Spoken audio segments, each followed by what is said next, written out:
Welcome to the Old Time Radio Westerns. I'm your host, Andrew Rhynes, and let's get into this episode. This episode is going to be Challenge of the Yukon. Original air date is December 7th, 1949, and the title is The Return of Tom Becket. Hope you enjoy, and again, thanks for listening.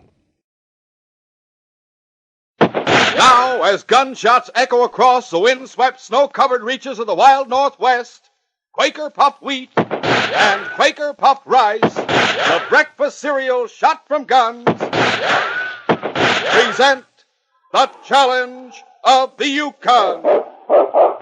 It's Yukon King, swiftest and strongest lead dog of the Northwest, blazing the trail for Sergeant Preston of the Northwest Mounted Police in his relentless pursuit of lawbreakers. On King! On, Husky! Gold discovered in the Yukon. A stampede to the Klondike in the wild race for riches. Back to the days of the gold rush, with Quaker puffed wheat and Quaker puffed rice, bringing you the adventures of Sergeant Preston and his wonder dog, Yukon King, as they meet the Challenge of the Yukon.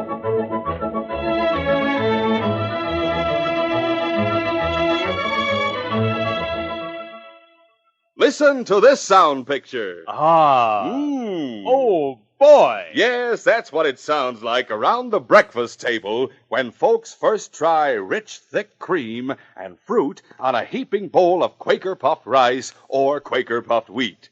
It's a breakfast deluxe. Taste it. Every spoonful of those king-size grains of wheat or rice is mouth-watering good. So crisp, so nut-like in flavor, so extra delicious, all covered with velvety, smooth, rich cream. Don't wait. Enjoy this deluxe treat tomorrow morning. Taste tempting Quaker puffed rice or Quaker puffed wheat.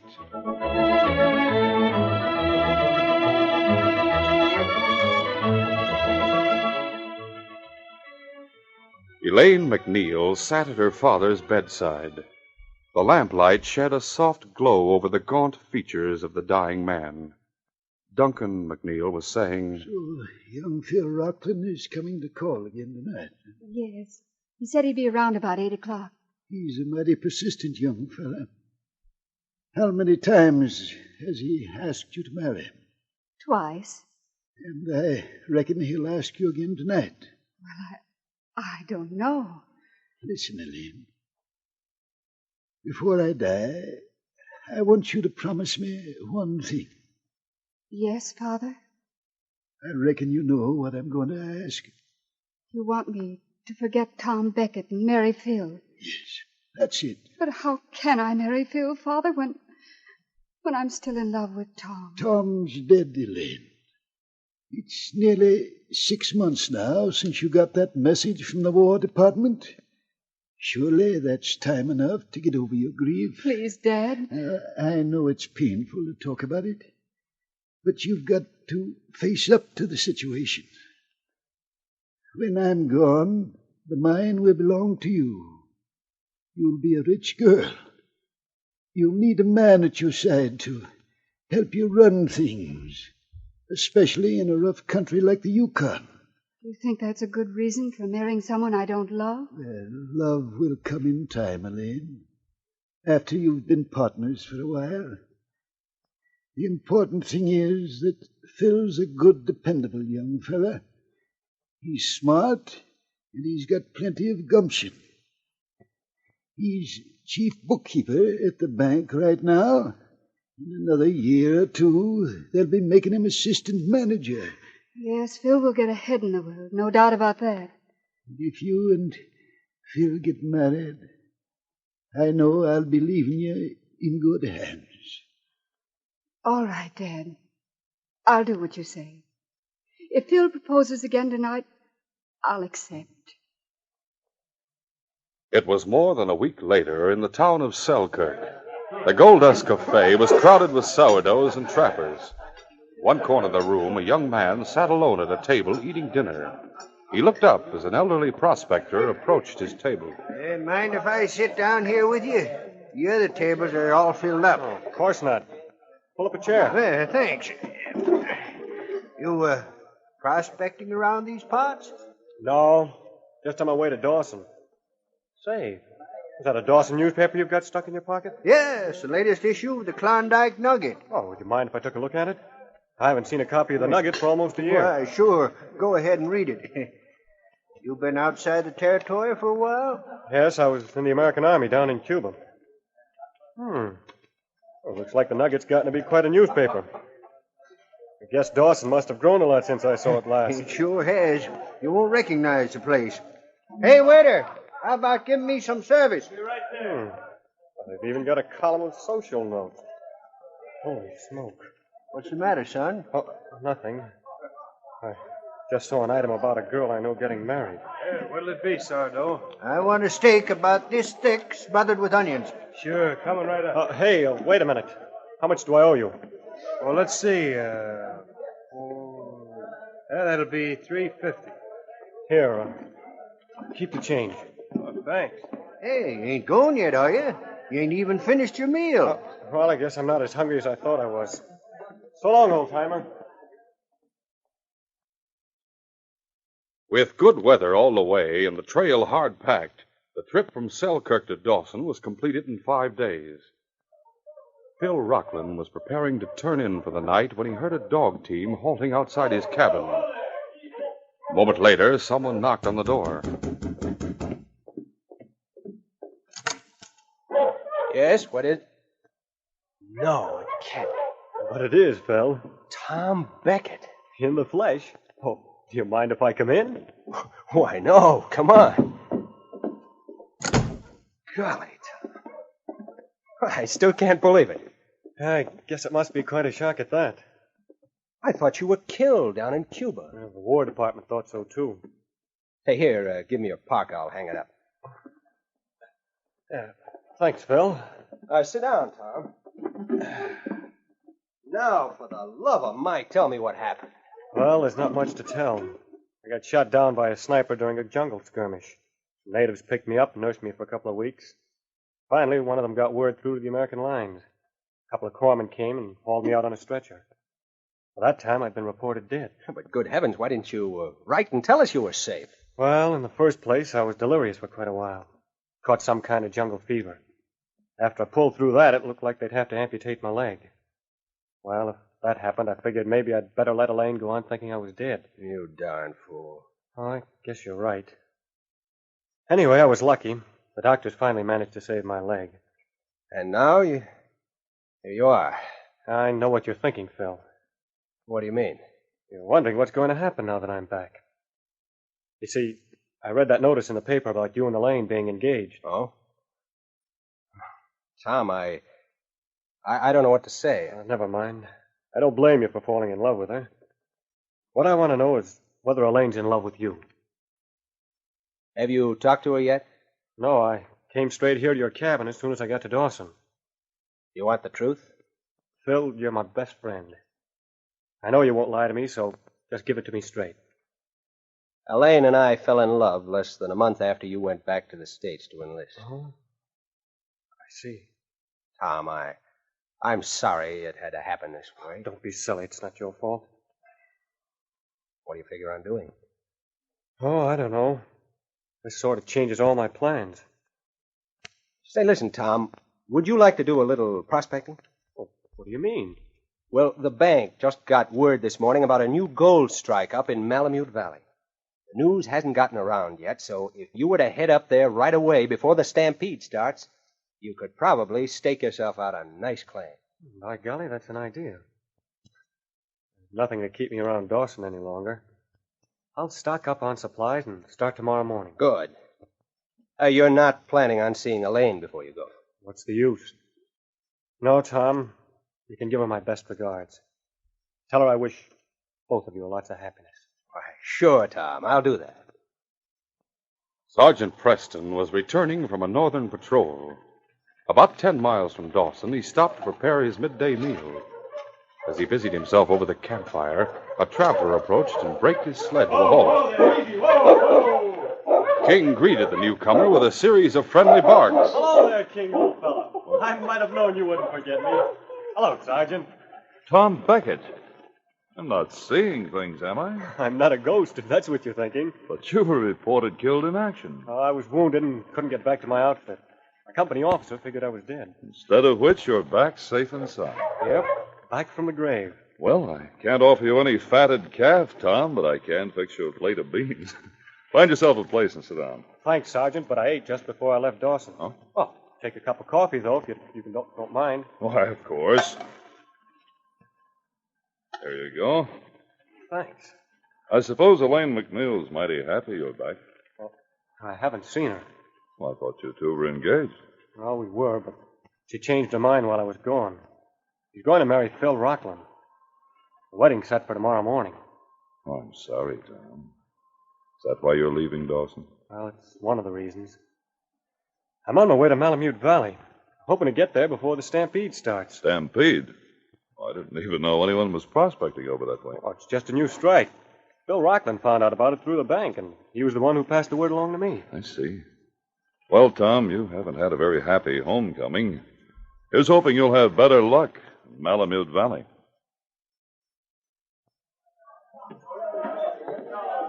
Meanwhile, Phil Rockland had left the bank at lunchtime and gone to the Northern Lights Cafe.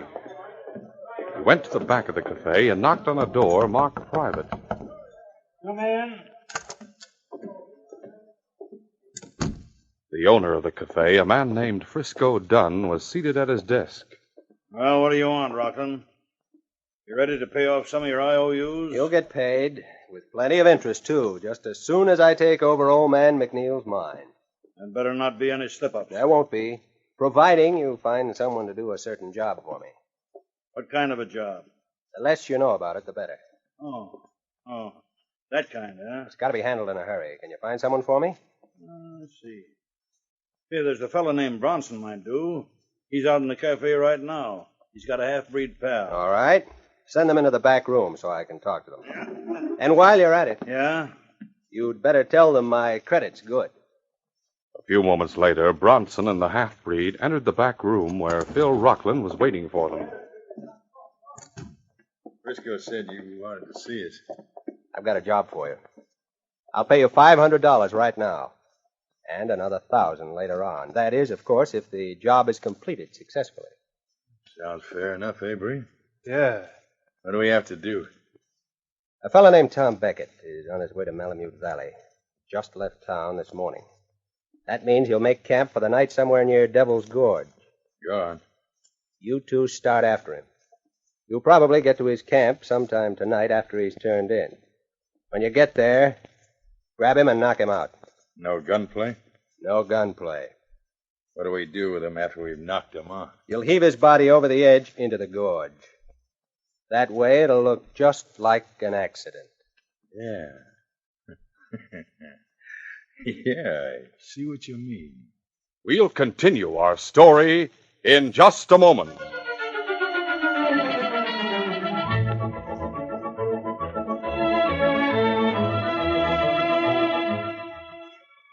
A bullseye for flavor. Yes, in every spoonful of the ready-to-serve breakfast cereals shot from guns, you enjoy swell nut-like flavor. A bullseye for crispness. Yes, there's tender, melt-in-your-mouth crispness in those king-size kernels of Quaker puffed wheat and Quaker puffed rice. A bullseye for nourishment. Yes, Quaker puffed wheat and Quaker puffed rice give you added food values of restored, natural grain amounts of vitamin B1, niacin, and iron. You're always on the target when you reach for that famous big red and blue package with the smiling Quaker man on the front. Pour out a bowlful of crisp, delicious Quaker puffed wheat or Quaker puffed rice. Add milk or cream. Top with your favorite fruit. Man, oh man, these giant flavor-rich premium grains are exploded up to 8 times normal size to make 'em crisp and tender. They're shot from guns to make 'em bigger and better tasting. Shot through and through with nut-like flavor, too. Buy both delicious kinds. For variety, eat Quaker puffed wheat one time, Quaker puffed rice the next. Just remember, they're never sold in bags or bulk. You can't miss with Quaker puffed wheat and Quaker puffed rice.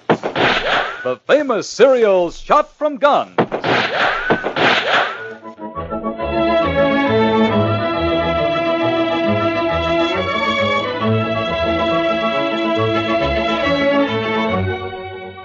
Now to continue our story. When Sergeant Preston arrived in Dawson, he reported to Mounted Police Headquarters. A short time later, he was called into Inspector Maynard's office. Oh, Sergeant, I have another assignment for you. There's been a new gold strike. Oh, yes, sir. I heard about that. Is that so? I didn't think the news had leaked out yet. First claim was just filed about an hour ago. That's funny. Well, anyway, in another day or two, the usual rush will get underway. I think I'd better send a police detachment to keep order.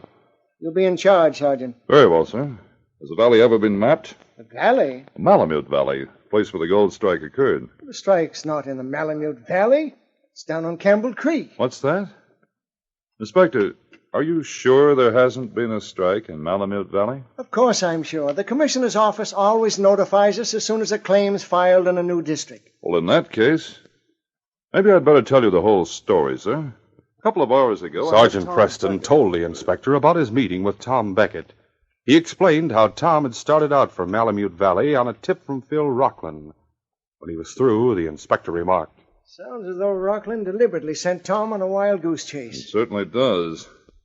Inspector, you're a pretty good friend of Duncan McNeil's, aren't you? I've known him ever since he came up here. Have you seen him since he's been ill? Yes, several times, but what are you driving at? Well, I was just wondering, sir. You've had a chance to observe Elaine. Is she really in love with Phil Rockland? I doubt it very much. Frankly, I think she's just marrying him to please her father. I wonder if that's why Rockland wanted Tom out of the way.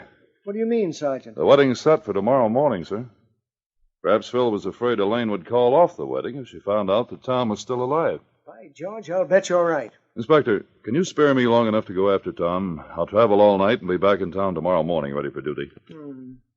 Well, Sergeant, the Northwest Mounted isn't in the Yukon to play Cupid, but go to it. Thank you, sir. Devil's Gorge was a narrow, steep-walled chasm several miles long. The trail to Malamute Valley lay along the western edge of the gorge.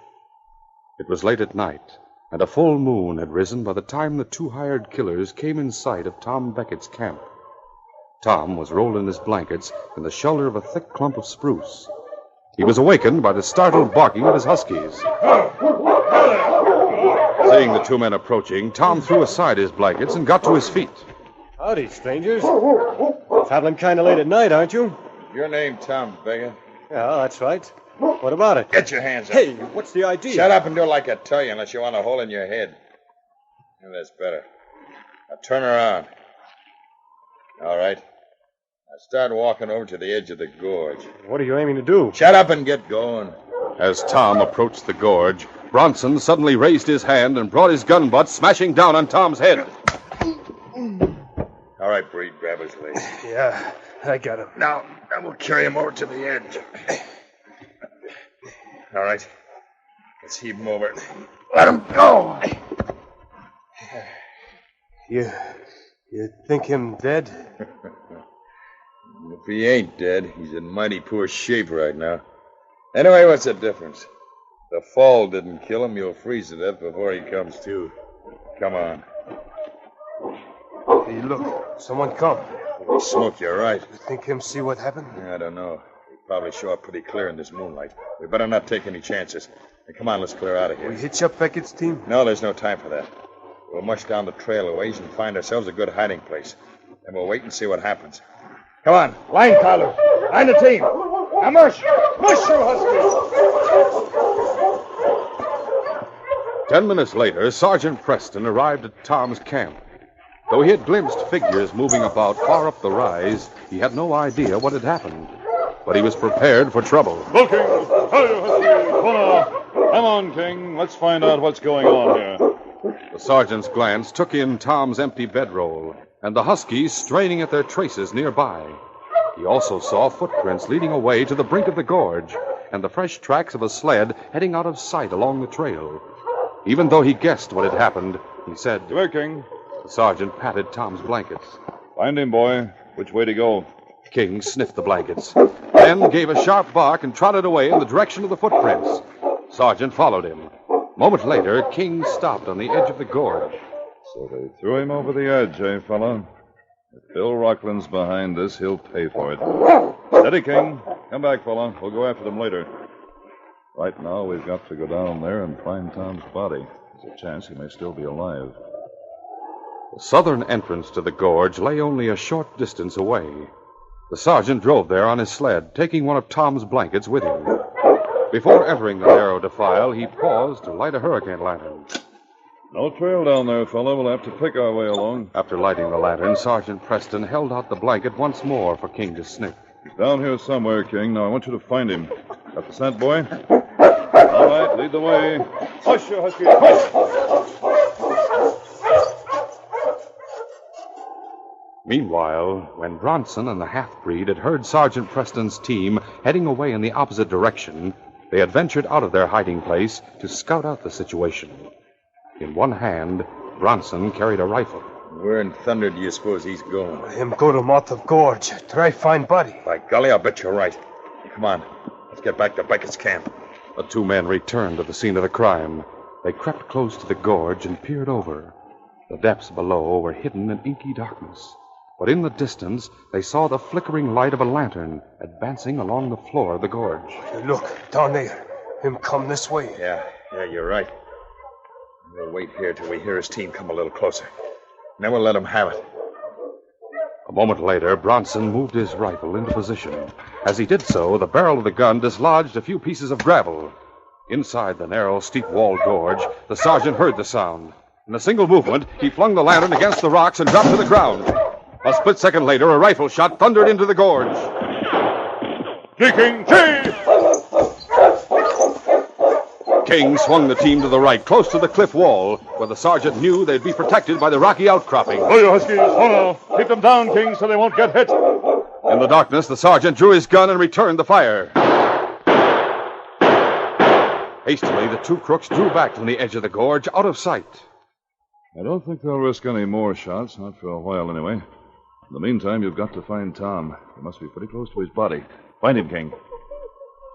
A moment later, a low whine announced that King had discovered Tom's body. The sergeant moved cautiously in the direction of the whine. His hands groped in the darkness. Good boy, King. You found him. Oh, thank heavens he landed in a snowdrift. I'll try his pulse. King, it's still beating. Let's see if he has any broken bones. Swiftly but gently, the sergeant's hands probed for possible fractures. Seems to be all right. I guess the snowdrift saved his life. The sergeant dragged Tom back to the sled. He wrapped him in a blanket and forced a little brandy down his throat. Gradually, Tom began to recover consciousness. Ooh. Easy, Tom. Quiet. This is Sergeant Preston. What happened? Where am I? We're at the bottom of Devil's Gorge. You got thrown down here. The men who did it are up on the rim of the gorge right now, waiting to shoot us when we come out. Holy smoke. What are we going to do? Now listen, Tom, I have a plan. This is what we'll do. A short time later, Bronson and the half-breed heard the sergeant's dog team moving northward along the floor of the gorge. Him go away. He head up gorge. Yeah, he probably thinks he can give us a slip by going all the way through the gorge. We'll see about that. We'll have to travel pretty slow down there in the darkness. We'll go get our team and hightail it up the north end of the gorge ourselves. And when he comes out, we'll be all set for him. It was nearly an hour later that the two crooks heard the sergeant's team emerging from the north entrance of the gorge.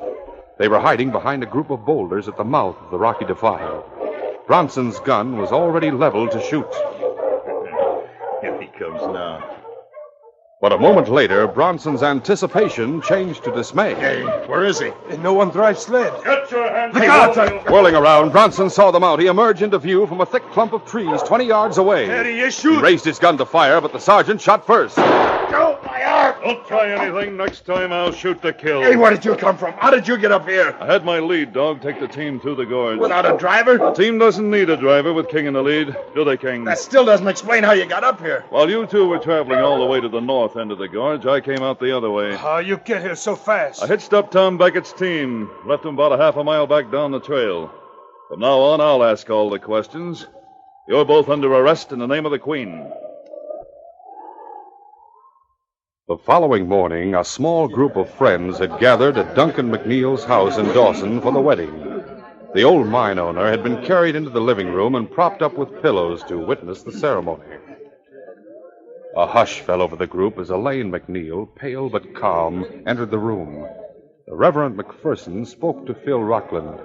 You're a mighty lucky man, Mr. Rockland, to win such a bride. Don't I know it?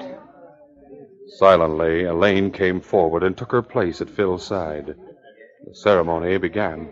Dearly beloved, we are gathered together in the sight of God and in the presence of this company to join together this man and this woman. What's the meaning of this interruption? Sorry, sir, but I have official business with the bridegroom. Rockland, you're under arrest in the name of the Queen. The charge is attempted murder.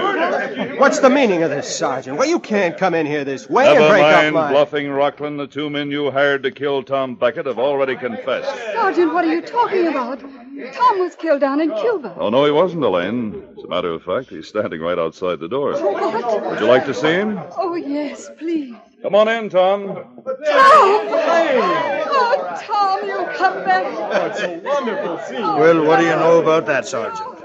You've broken up the wedding ceremony, and the bride's actually happy about it. Looks to me as though the ceremony may continue with a new bridegroom, now that this case is closed.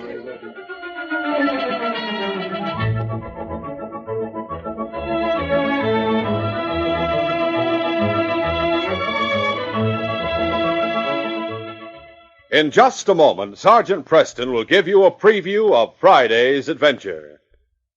Fellas and girls, the Yukon is a pretty rugged place to live. But look, whether you live in the great Northwest or here at home, you need plenty of food energy. Yes, and if you were to ask Sergeant Preston, you can bet he'd agree that a good breakfast is a mighty important source of food energy. So here's good advice. See to it that you eat the kind of breakfast you need every morning. You'll want to include a big He-Man's bowlful of delicious Quaker puffed wheat or Quaker puffed rice with milk or cream and fruit. Try it.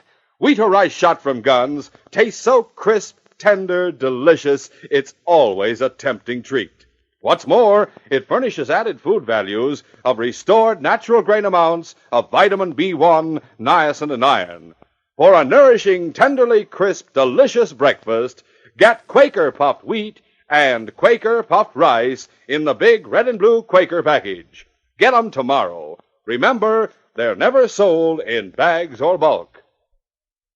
Listen Friday when Sergeant Preston and Yukon King meet the challenge of the Yukon in the case of the return of the fugitive. When the constable at 40 Mile sent for my help, the journey there through a blizzard was bad enough. But when I learned that King and I had to continue on, in the blizzard, to trail the fugitive from a murder charge, I knew we were in for quite a time of it. Matters became even worse when I had to depend on the man I was hunting to save my life. Be sure to hear this exciting adventure Friday. These radio dramas, a feature of the Challenge of the Yukon Incorporated, are created and produced by George W. Trendle, directed by Fred Flowerday, and edited by Fran Striker. The part of Sergeant Preston is played by Paul Sutton. They are brought to you every Monday, Wednesday, and Friday at the same time by Quaker Puffed Wheat and Quaker Puffed Rice, the breakfast cereal shot from guns.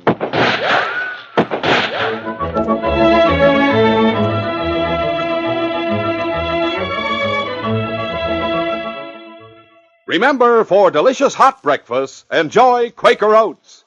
The giant of the cereals is Quaker Oats. Delicious, nutritious, makes you feel ambitious. The giant of the cereals is Quaker Oats. And here's why Quaker Oats is called the giant of the cereals. There's more growth, more endurance in oatmeal than any other whole grain cereal. So make your hot breakfast nourishing Quaker Oats. Quaker and Mother's Oats are the same.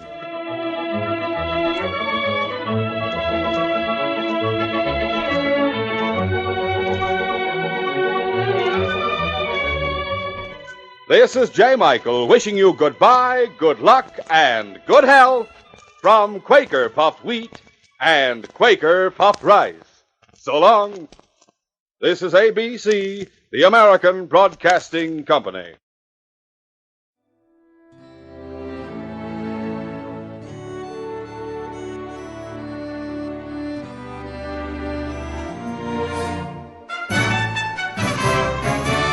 This has been a presentation of OTRWesterns.com, and we hope you enjoyed. Please take some time to like and rate our shows in your favorite podcast application. Follow us on Facebook by going to OTRWesterns.com/Facebook. Join in the conversation by going to OTRWesterns.com/Discord. And don't forget to send us an email, podcast@OTRWesterns.com. This episode is copyright under the Attribution Non-Commercial Share Alike copyright. For more information, go to OTRWesterns.com/copyright. Have a great day, and again, thanks for listening.